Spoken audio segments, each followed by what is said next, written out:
Before the next episode of X Job Downloaded starts, I have a big favour to ask. If you've enjoyed any of our episodes so far, please can you click on the follow button on your platform. I'm on Apple, Spotify, Google, Amazon and YouTube. It costs nothing to follow, but makes a real difference to me as a podcast producer. Thank you.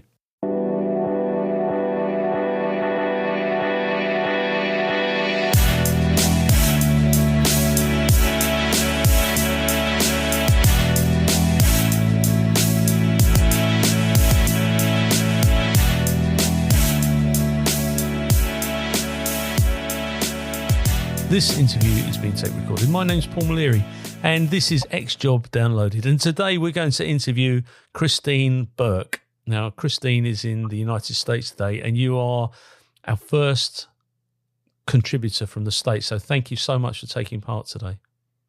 So excited. Thank you for the opportunity. Wonderful. You're welcome. So whereabouts in the States are you? I am currently in the suburbs of Chicago in Illinois. I'm in a little town called Wheaton. Wheaton. Well, there you go. So there's two things there. One, my grandmother's maiden name was Burke and she was from Galway. And we keep Wheaton Terriers. So there's a thing. And in 1981, we stayed in the Holiday Inn at Lakeshore Drive, which is where they've got the revolving, I don't even know if it's still there, but there was a revolving restaurant on the top of the hotel. My parents took us on a road trip around Chicago, or around the States, I should say, and we went to Chicago as part of it. So very cool. Very cool. Yeah, it was cool as a kid. I mean, it'd be cool now, but as a 16-year-old, it was absolutely brilliant. So where did it all begin for you? Oh, which part are we talking? Are we talking about the law enforcement part or the ex-job stuff? The life before you joined the police service or got involved in law enforcement, where did that all begin? Are you from Illinois originally? No, I'm from Florida originally, South Florida, Fort Lauderdale. Oh, okay. Well, you couldn't get two more different places because at the moment it's probably minus whatever up in Chicago and it's plus down in Fort Lauderdale. So how did you... Absolutely. How did you make your journey into law enforcement? I went to college. I didn't know what I was going to do. And I was talking to my mom and she said, you always like the police shows. Why don't you get involved in the police? Something to do with that. She talked about working for the state attorney. It's really kind of a funny story. And in our phone book, you remember the phone books, we have the government is in the blue pages and the public defender, the defense side comes before the state attorney. And I actually started going to work. I went to work for the public defender's office and I know, boo. And as I was there interviewing all the officers and reading the probable cause affidavits and everything, I was so intrigued by it. And I left and went to the police academy and the rest is history. And what police academy did you go to? Fort Pierce, Indian River. It was a community college then. Now it's a state college. It's called Indian River State College, I believe. Down in Florida? Down in Florida. Yes. Long time ago. And did you do all your policing in Florida before you moved to Chicago? No, I didn't. I was in Florida, and then I went out to Arizona, moved to Arizona, sun to sun, and did some there before hanging it up. And what was your motivation? I mean, other than the great television programs that were on at the time, what was your overall motivation to get involved in law enforcement? Wow. They say if I knew now what I didn't know then, it was just fun. It was fun for me. And my background, the police were, I have to hesitate. It's a shame I have to hesitate before using this word, but the police were kind of my gang, right? I fit in. It was very exciting, lots to do, and I did very well at it. So I felt at home. And it was, like I said, if I was thinking about doing it now, I wouldn't. I was very young and it was just exciting and a lot of opportunity. And so I went with it. And to be able to help people, I'm still doing that today. So the altruism part of it is very important. Absolutely. And what departments did you work in within the police department? What was your speciality? What did you get involved in? Well, I was in road patrol, and then I was a detective. I'm not sure if you're familiar with the 21 Jump Street TV show. I did a real life 21 Jump Street and went back to high school. Wow. Buying drugs. I worked street level drug enforcement, prostitution, that sort of thing. And then I got promoted and I was a sergeant. That was in Florida. And then in Arizona, I worked part of the DUI task force. I did training. I did prisoner transport, high risk warrants, just a wide variety. Again, going for the excitement. And what was it like? I mean, we obviously, I was an undercover manager in the UK, but our risks are a lot different to the risks in the States. I mean, we I don't know if you know, I'm sure you do, but we don't readily have guns available. I mean, if I sent out an undercover to buy a gun, you knew that you were buying it off of a bad person, or if they were buying crack or heroin or whatever it may be. But the risk was very minimal by comparison to the risks that the undercovers face in the States. I mean, how was that for you? Yes. As you're mentioning it, I guess I never compared anything because it always what it was. And gosh, I don't know. You just have to have your wits about you. And I don't want to lighten the fact that undercover work is dangerous, but it's just dangerous walking down the street, right? Because many times we live in the same city that we patrol, and I'm very recognizable, right? So you're kind of always on guard. I don't know. I never really compared that. It's just, you're just doing it a different way. You just don't have your uniform on. You have to be a little more crafty. Maybe you have a little less backup. Sometimes you have more backup. I don't know. And what sort of stuff would you be involved in buying as an undercover? Were you actually working in a high school, or was it, in the general populace? Well, both. So when I worked on the Jump Street program, I went into the high school as a high school student to make purchases from the students. And on street level, you just go out and you make, buys on the street from whoever, from the street level dealers, up into, houses. Obviously, you're trying to infiltrate and move higher, right? So whoever you could buy from. And is this is all in the Fort Lauderdale area, or is it away from? I worked in Jupiter, but I worked all over Palm Beach County. Nice. So it was kind of up and down the cities and the area wherever they needed. Part of it was on a task force, so you would go work different areas where they wanted to, they had set up operations. And it is exciting, isn't it? I mean, when you walk away and you've got drugs or guns or whatever it may be, it is exciting. And it's really exciting as you walk out the door and you know that the support team are going to go straight back in and grab hold of whoever it is, or they may even do it whilst it's live, whilst it's taking place. And but then that comes with a danger, because that person that's being arrested, you don't know how they're going to react to an external force coming in and dealing with them. Right. Well, we would do some snatch and grabs, right? We would make the buy and then we would come in the van and just scoop them up. So, and then other times you'd get a warrant and, because if we wanted to work the group, then we would let it sit for a while, right? Because we're trying to move up in the organization. So we don't want to let it out, right? Or we're going to flip somebody and then let them inform on the other people. But yeah, you just never. I'm an A++ personality. So what can you do? Well, what can you do? Yeah, exactly. Yeah. But it is, and it's a great policing tactic wherever it is in the world, because the fact is it works. It is a tactic that works and should be used more. But as I say, it comes with those additional risks. So how long had you served in the police service before you said, right, that's it, I've had enough? Well, just over 15 years. And there were some things coming down within the government and just wasn't worth it. You get older and, what's it worth to me kind of thing. Yeah. And it just wasn't worth it to me at that point anymore, after doing it for so long.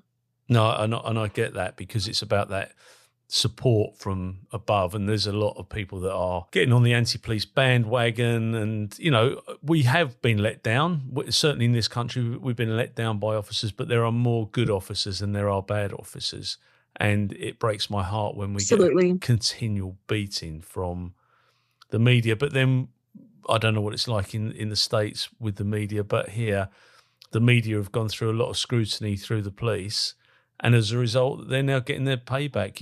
They're treating the police badly simply because they were treated badly a few years ago. And it's that's a whole podcast in itself. It's just, it's really unfortunate, and I say to people, okay, well, why don't you step up and go do the job then, right? Like, I don't think you really have a right. You do have a right to comment on it, but I don't think anybody really understands. And it's just been the internal pressures, the external, like I said, most of us would live in the same city or whatever. You've got the family pressure and the family drama. And then now to have this from everybody, it's just the emotional toll is overwhelming because of, well, what it does to you doing this job day in and day out, and then to not have whatever the quasi support system in the community, whatever is, I don't understand why people are doing it today. That's why I say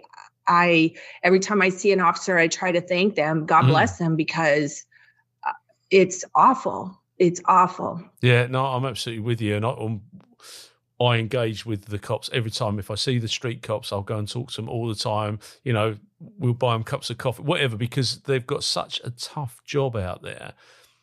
One, to appease the public and the press, but to deal with criminals that just want to put everything, here we are doing social media, but want to put everything on Facebook and TikTok and everything else. And these cops, they're hamstrung, and the people that are putting this stuff out are only putting out part of the story. They're not covering it from an objective view. They're just doing it from their perspective. What do you think of us in the UK around, because you've been to the UK, what do you think about us because we don't carry guns? Yeah, that's kind of like, whew, yeah, how's that work? And I haven't been over there long enough, right? And then a lot of it, there was a conversation, I forget what it was that had happened. I think there was the stabbing on the bridge or something, had happened, a machete, I want to say something. And, we did have some conversation about that. Like, how do you do that? Because, well, we here in the country hear about illegal firearms and legislation and things like that, but and this is something maybe for you to comment on. Are they still there, or is it always a knife fight? I mean, I don't know. That's I commend you guys, because I'm sure there's a different learning modality or how you address that, or I can't even begin to speak about the presence of guns and things over there. So we have what they call them ARVs, so armed response vehicles that will work in every county. Now, our counties are different to your counties. You have counties and you have states, but our counties, there are 43 of them, and each county has their own police service. Okay, so I was with Essex Police. There's 1.9 million people live in my county, but there are only 3,000 cops. Okay, but a very small percentage of those will be armed with guns. Since I've left, there are more people with tasers, but I had CS spray before I retired, and a baton or an asp. The difference between us and America, our criminals are like-minded because they live in this world of, it's about copying, and a burglary is a burglary. That's, it's the different ways of them getting in. But if a cop in this country arrives at an address, we'd have done all the checks to see whether or not they had any firearms. So you can only have certain firearms here. You can have shotguns or a hunting rifle, but you've got to have a good reason to have a hunting rifle. No automatic or semi-automatic weapons. That I think they've changed the legislation around that. So if a cop turns up and someone presents a firearm, then they're automatically considered to be a criminal. So if they point the gun at the cop that's got a gun, they've got a good chance of getting shot. I mean, that's touch wood. There are very few shootings in this country, but it does happen. And, you know, the police use of firearms is well controlled and well documented. But that's the difference. We don't have the volume of weapons that they have there. So we have our risks. But you're quite right. There's an increase in knife crime in this country. There's stabbings and what have you. And if a criminal is that determined, there are pubs within, you know, an hour of here I could walk into and buy a gun, should I so desire. But, you know, that's what we used to do for a living. But it's a rare occurrence that there will be a criminal use of a firearm now. Do you think that's conditioning, like based on what you're describing to me, that it's because they don't see them used, they don't choose to use them, or you know, that's interesting. I don't know. Yeah, I mean, there is some of that because guns aren't readily available in this country. You can't just walk into a Walmart and buy rounds of ammunition, or you can't go to a local gun.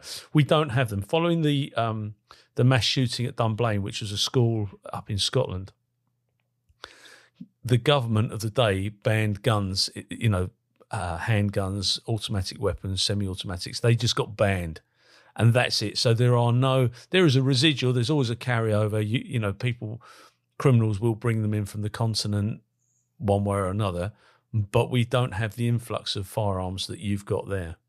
Does that make sense? Yes. So yeah, it's different, right? Because that's part of the uniform. It's part of the well, you know, you're trained to always expect the worst, right, and hope for the best. So it's interesting. It's interesting. But yeah, when I was over there, I was like, what's going on with the uniform? Yeah. Okay. Well, it's interesting because I'm going to interview a lady that was she ran the reception centre for the London Bridge attack, and the police they killed the terrorists, they shot them, you know, and there have been some high profile cases where the police have had to take that type of action, but that's rare. You know, the restraint, the level of restraint that's shown by a number of firearms officers in this country is quite overwhelming, and I'm pleased. You know, I'm safe in the fact that I can walk through London and within minutes there will be somebody there with a gun if it was required. But if you go to Paris, they have armed military at the railway stations and all round. You know, they've got armed police. So it's just a different style of police. And don't forget, we're a very small island. There's 66 million people here.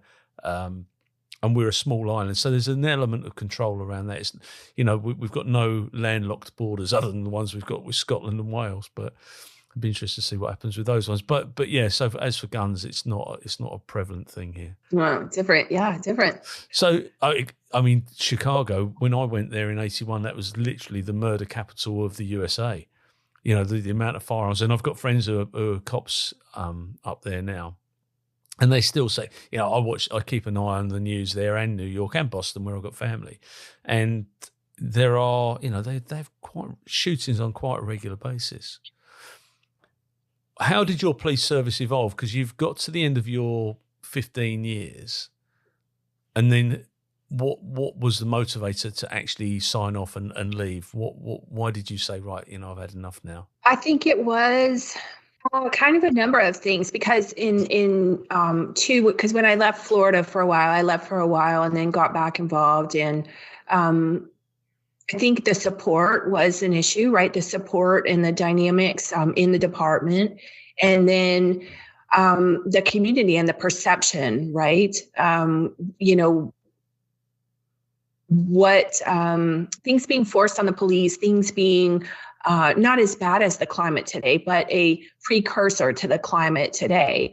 And it's just not worth it, because I think it's like an incestuous beast, that it feeds the public's perception. And, you know, when people talk about why are things happening, and, you know, I definitely don't want to get into the political or whatever, but, you know, why are the cops having to shoot, and why are people shooting at cops, and why are more people being violent? And, it can feed into the narrative of, changing people's perception and conditioning. And it's just not like the reality hit. It got more violent. The opportunity for getting hurt, either driving or somebody being violent to you, as I got older, like I'm like, it's not worth it to me anymore.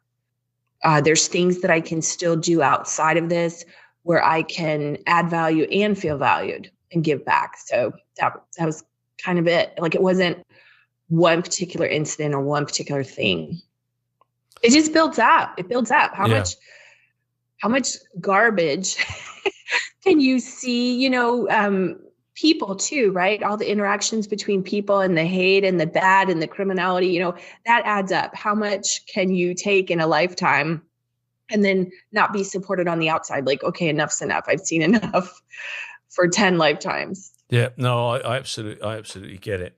So what happens at the end of your police service? What did you go on to do from there? Well, I started my own private investigation agency. And then in 2017, I really got a kind of coming full circle. I got the shock of my life from a DNA test. And I lost 75% of myself as I knew it, right? My whole family. And I set about to figure out who I really was biologically, which when I figured it out, I learned that if I can find a father in a couple of hours, I can do that for a killer too. And at first, I was really upset that this happened to me because I didn't have a great childhood and everything. And I thought, why me? Why at this age? And then all of a sudden I just realized, I said, okay, I know why me, because I'm a law enforcement trainer, because I was a detective, because I support this and I like to give back. And oh my goodness, the police need this. And it was just from there, that's been my mission, right? It's my next, it's my next position in the crime fighting thing. So that's what I've been doing since May of 2021. So why did you get a DNA test? Why did you feel the need to get a DNA test? Why did I open Pandora's box? Yeah, why did you open Pandora's box? Well, when I first started it, okay, so I mentioned, and that's a book about my childhood. There had always been whispers of other biological children prior to me. Right. But I never got any answers on that. And I didn't know Burke, who I thought was my father. And 23andMe came out. I don't know what, you guys use over there, but when they first started, they had medical testing. And I had breast cancer and different things in the family. And so my mom was not forthcoming on that. And so I took the test to find out, do I have these diseases or the potential for these diseases? And that's kind of what started it. And then a cousin showed up that I couldn't figure out how they were a cousin. And through the years, we kept corresponding. And it was just a domino effect. I actually first found out that my mother's father was not her father when my aunt turned out to be my half aunt. My aunt showed up. It's very confusing. My aunt showed up to be my cousin. And when I started looking into that, then to find out that my mother's father wasn't her father. And that just floored me because, good old grandma can't be. No. And so then when I started realizing the possibilities, and of course I wasn't finding any Burkes, that just, you can't help investigating. That just led me down the path. And it was very confusing and everything. And then I was able to figure it out. And I feel very competently. And so that's why I said, we need this. We absolutely need this. How did your mother take the news that you found these things out, these skeletons effectively in the cupboard? Well, she had dementia, right? So she had Right. dementia for 7 years. So it's unfortunate that she was not a party to this. But in the very beginning, when the inklings were coming, she was semi still with it. And I said to her one day, I said, do you think, because you never knew when she was there or not, right? I said, do you think grandma could have messed around or something like that? And her answer was, well, there was always a lot of cocktails or something like that. So I was like, okay. But and she's since passed on. She passed on in April. Oh, sorry. And God rest her soul, because ooh, it was a tough journey for her. But she always used to say, why doesn't my dad love me? And her and her brother, which I believe, I know my mom is, the brother passed on, but I believe they were from the same gentleman. So it all makes sense now. It makes sense why she was drinking and why she was an alcoholic, and what happened because of the trauma or whatever she went through. And I found 3 half siblings. And so she was pregnant with her first child at 15 by somebody in the school. Wow. So it's not a pretty picture, but it explains a whole lot. So I have all the pieces to the puzzle now. So I'm absolutely fascinated by your story, but how did you end up in Chicago? Well, Chicago kind of chose me because that's where, go figure, my biological family is from on my father's side. Wow. From the Oak Park section. I'm from Chicago proper, in the Oak Park section, and then out in the suburbs in Barrington. And I always wanted to come and do more research, and some other opportunities presented itself. And so here I am.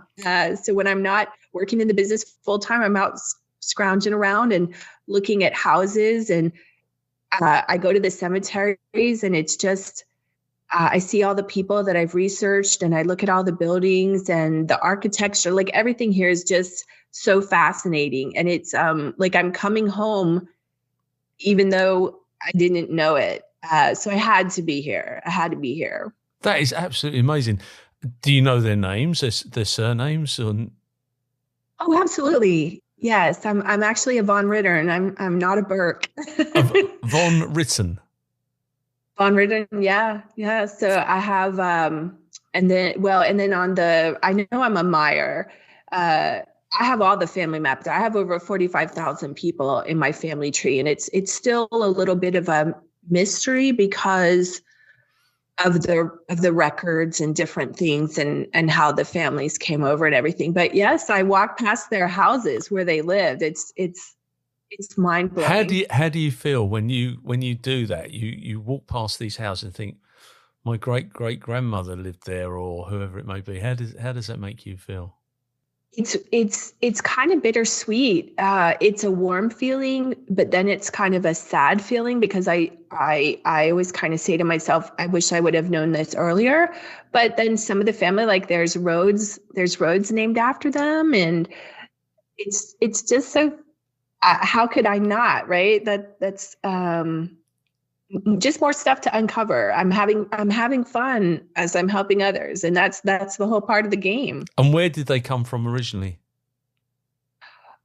Germany, and I've got some I want to say Norwegian, and that's on the dad's side. Of course, on the mom's side, it's Ireland and England and that sort. But yeah, and all over. Did they, I mean, obviously air travel wasn't an option at that point, but do you know what ports they came through, how they arrived in the US? I haven't even delved that far into the records, because, I mean, I know when they came over, I've got the ship manifest and things like that, but I didn't really dig too much in the details because I was more interested in the people, right? That's for something later, is to go back and flesh all that out. I was more interested in identifying the suspect, so to speak. Yeah, I get it. But it is fascinating because when my family went to the States early on, They went in through Ellis Island. My grandmother's uncle became a police officer in New York, and so on and so forth. And there are records in place, and I am absolutely wrapped with family history.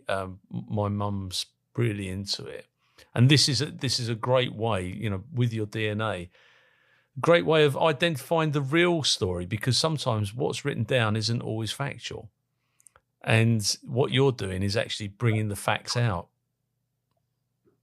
I'm so glad that you bring that up, because people tend to talk in this industry about genealogy, which is awesome, but the genealogy is wrong. That's why you need the genetic genealogy. As a matter of fact, one of the cases I was recently working, all the records showed that the person was deceased when in fact the person was not deceased, right? And just as an example, as a police officer, we consider all these records, right? Legal records, death notices, birth notices, all this stuff. That's how we operate.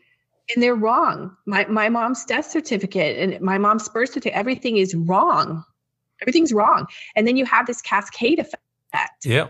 So it's interesting, people with all this history, all this, what I call DNA drama, is way more prevalent than you would think. No, okay. And people are getting surprises left, right, and sideways. So, but that's why you have to use the genetics, because the DNA doesn't lie. The DNA does not lie and will always point you in the right direction. Well, I'm going to go out and I'm going to get my DNA taken. I had it taken when I was in the cops, but of course they destroy it when you leave there.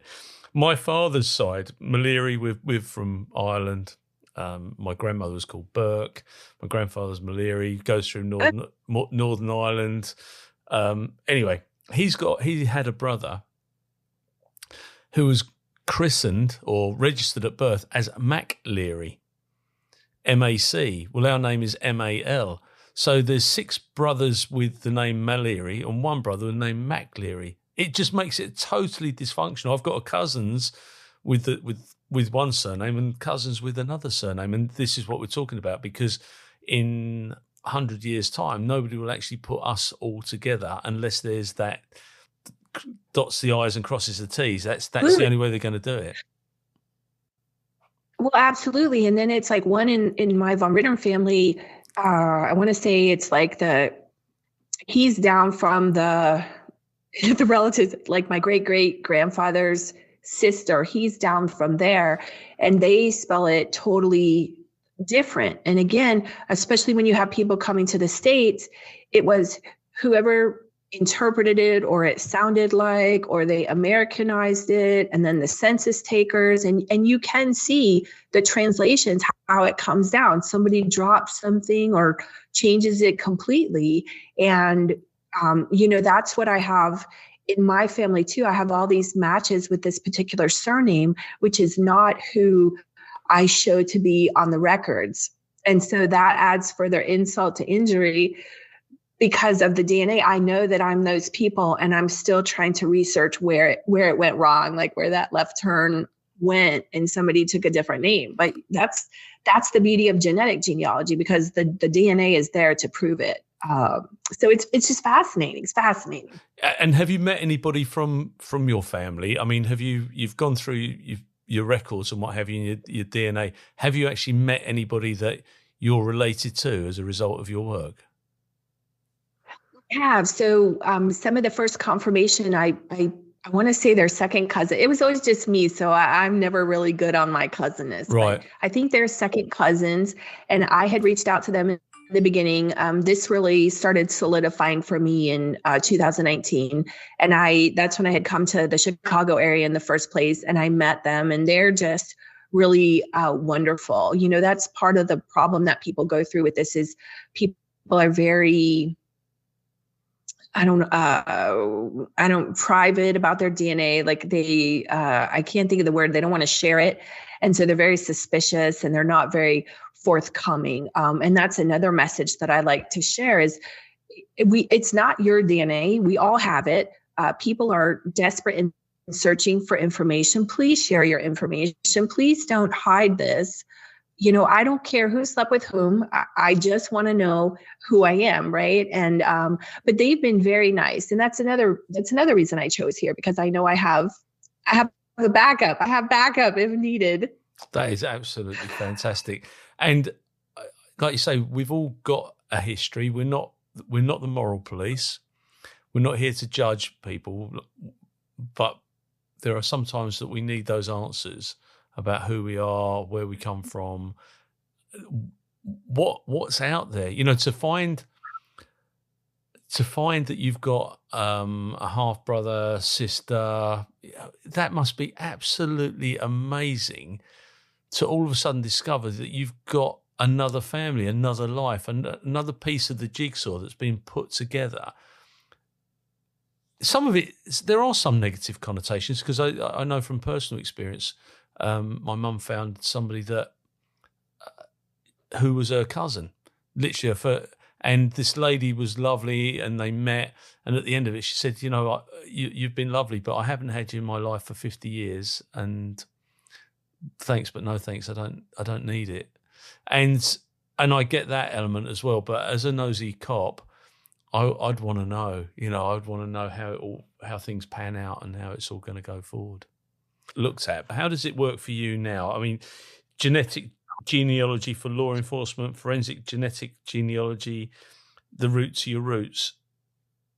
How does that all work? What I do is I help people in police find persons of interest. So specifically, my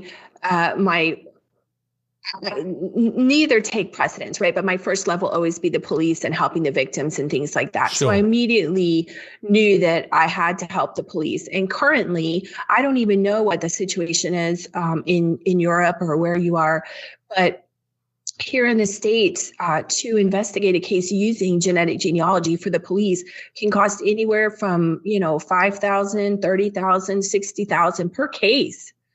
And because they have to outsource it. And so I thought, okay, how can I get this to work immediately? And so there's a lab portion where they extract the genome. And then there's a matching part where they lead generation, right? Like a neighborhood canvas, but it's different. And so that's what I do. I train the police in how to do the matching. And I also provide the matching services for way less, for $750 as opposed to tens of thousands of dollars. So I'm helping them bring this in-house. And I also, if people are seeking their biological family, I want to be a resource for them, because I tried to pay people to help me and they didn't help me. Everybody deserves to know who they are. And to support both initiatives, I created a program where people can get a certificate to become a forensic genetic genealogist, to either go work for the police or start their own business, so that we have more resources in this area, because it's just such an amazing technology.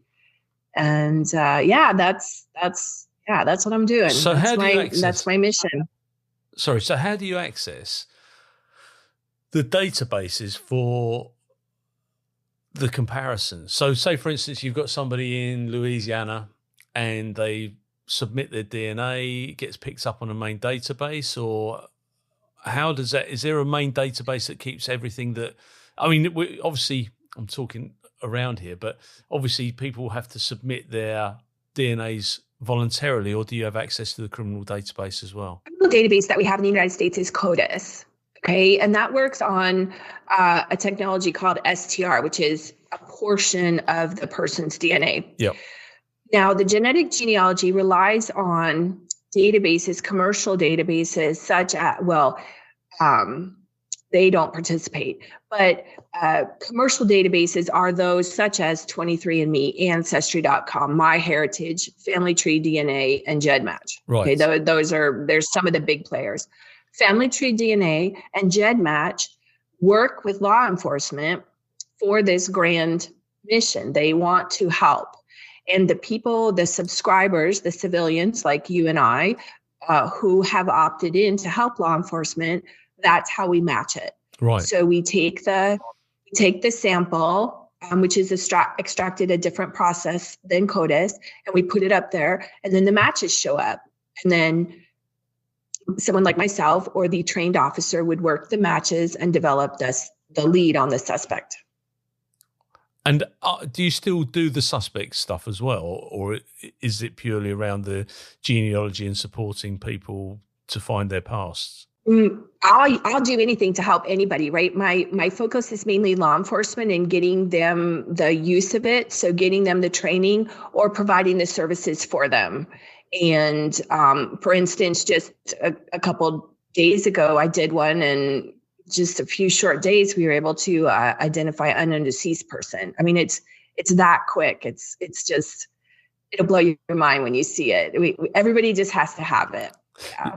I suppose in an ideal world, I mean, I put a paper into the Home Office when I was a detective inspector, asking for consideration to be given that at post-mortem, at death, that DNA is supplied from every cadaver that comes in. And simply because if you've been the victim of crime, there's no human rights issue, but it closes that chapter that you know who is responsible for your attack, or, you know, if there was DNA left behind, because not everybody's DNA is captured.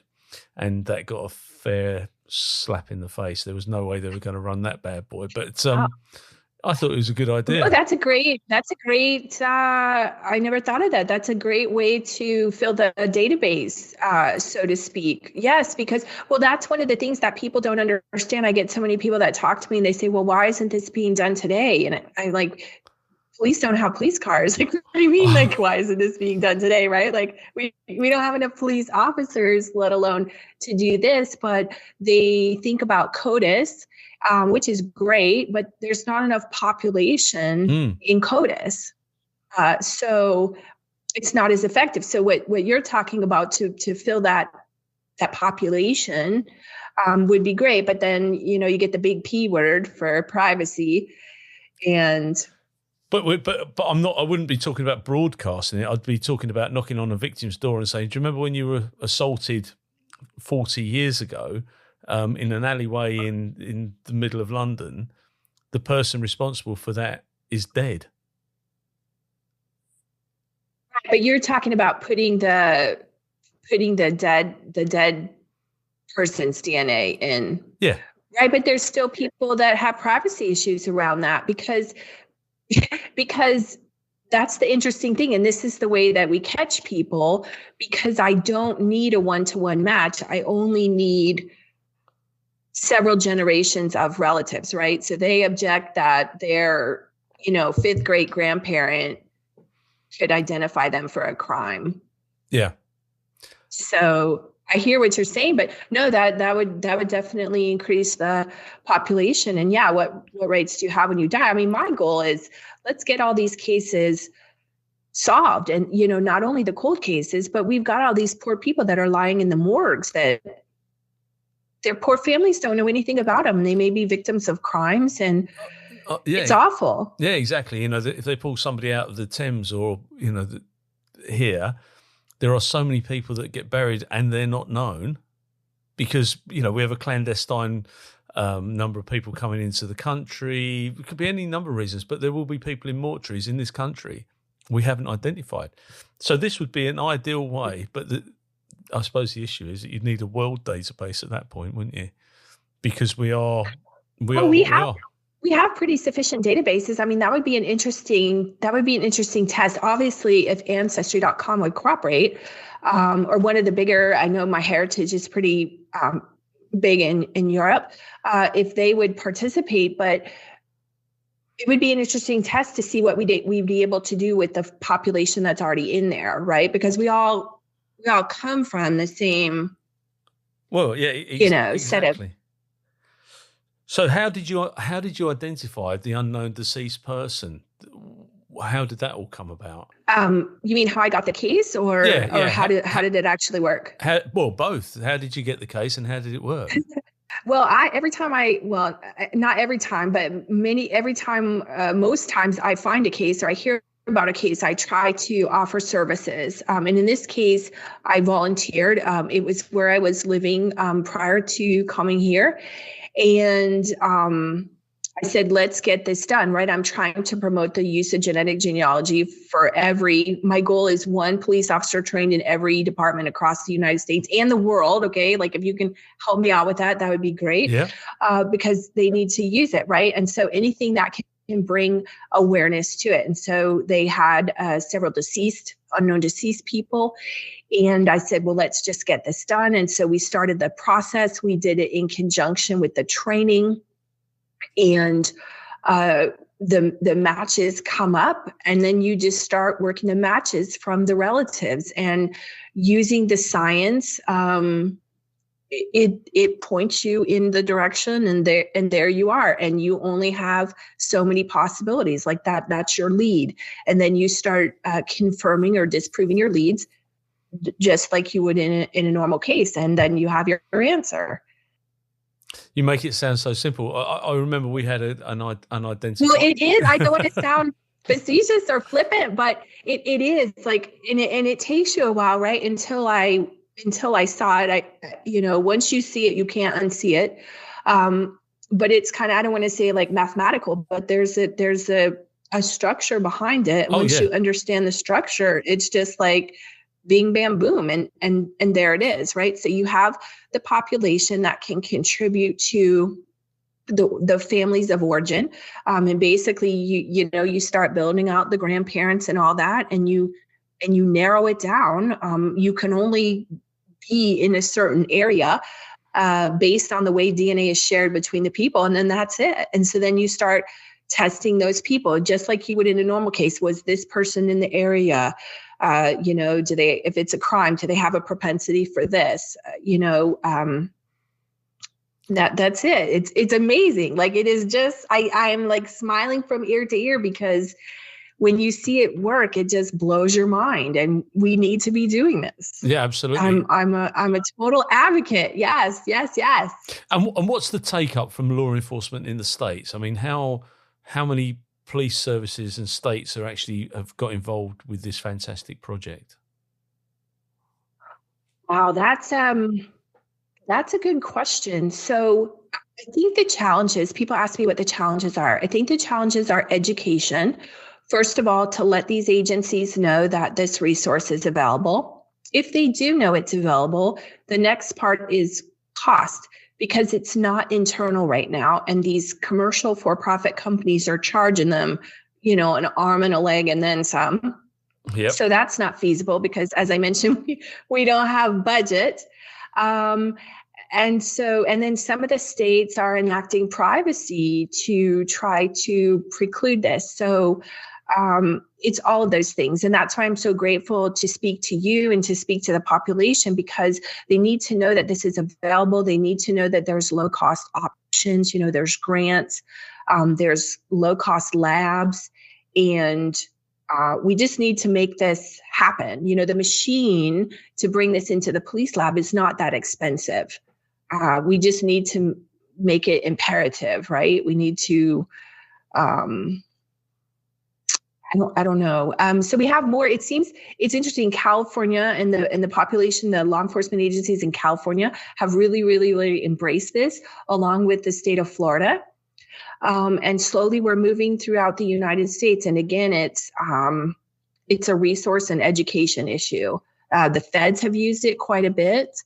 But yeah, I'm working on it little by little. Oh, good for you. And have you say the feds, the FBI, do you get the opportunity to go to Quantico and meet them there, or do they? Well, I know that they're doing it, and they're outsourcing at this point from what I understand. I've had the opportunity to train some of the federal agencies, which is great. Looking to do more of that. But yeah, just bring it. I go this month, I'm going to Oklahoma to train several agencies. I also have a program which I started in 2022 where I give a free training to an agency that's lost a hero in the line of duty, because it's so important to pay that back and to pay that forward. I mean, you can't justify to me an officer losing his life in service,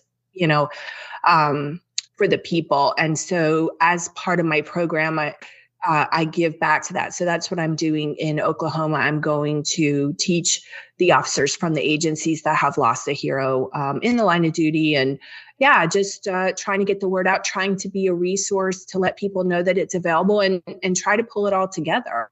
That's absolutely brilliant. And I take it that you would travel anywhere to do that if your expenses and what have you were covered.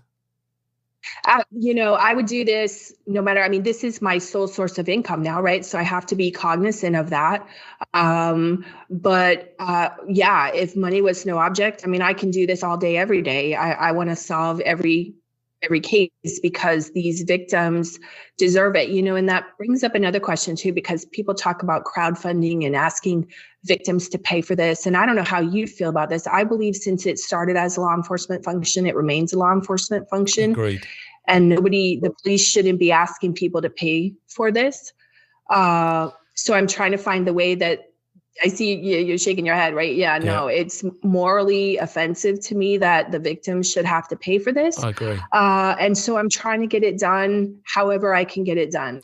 Yeah, and you're absolutely right. Otherwise, you're going to end up with a 2-tier police service. In fact, a 3-tier police service, because some of your security teams have got powers of policing effectively. So you've got you've got your state police, your town police, your federal police, and if it's about how much money you've got in your pocket, you're not going to get fair policing, and fair policing comes when everybody is treated exactly the same, and you can just see it, can't you? There'll be somebody who needs to know through this process but can't afford to pay the money to do it, and that isn't right. So no, you're absolutely right. If it starts as a law enforcement investigation, that's where it should sit. Yeah, everybody deserves justice. Everybody deserves justice, and it's just so amazing. It's just so amazing. So I'm like I said in the beginning, why did this happen to me? I railed and railed. And then I'm so grateful that I'm in this position I've kind of come full circle. I'm still doing the work that I started doing when I took that oath, right? And I still get to help all these people. So I'm very grateful. So if you had a go-to community, who would you go to? If you could walk up to anybody's front door and say, this is me, this is what I do, who would that be? Who's on your wish list? Oh my goodness. Well, see, that's hard. So I was immediately thinking the multimillionaires, right? But it goes back to this should be done by the police, right? And the equality for all. So every police department should have this. So I guess, I don't know, the federal government that could give all the police departments a grant, or the president that could give all the police departments a grant. I don't know how to, it's not one person, unless somehow the federal government could provide training. Okay, if the federal government in the United States could pay for one police officer in every department to get trained, that would be my ask right now.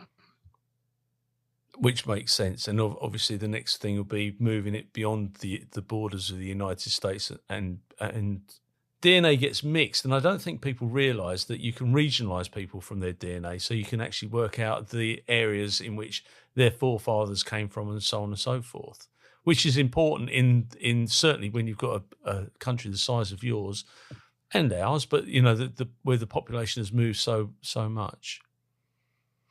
Well, you mentioned, so one of the things that we do in the cases, we can look at the haplogroups, which is the maternal DNA and the male DNA that gets handed down, which traces the ancestors through the generations, right? The ethnicity and the migration patterns and all that. And so we can immediately get an idea of who the person is, right? What the characteristics of the person is. And that can help you in identifying, right? So even though you may not at the outset know who you're dealing with because you have bones, for instance, or an unknown suspect, you can kind of start determining that and start ruling out certain subsets or things, and that just helps you in that area, right? And it's because of the ancestors.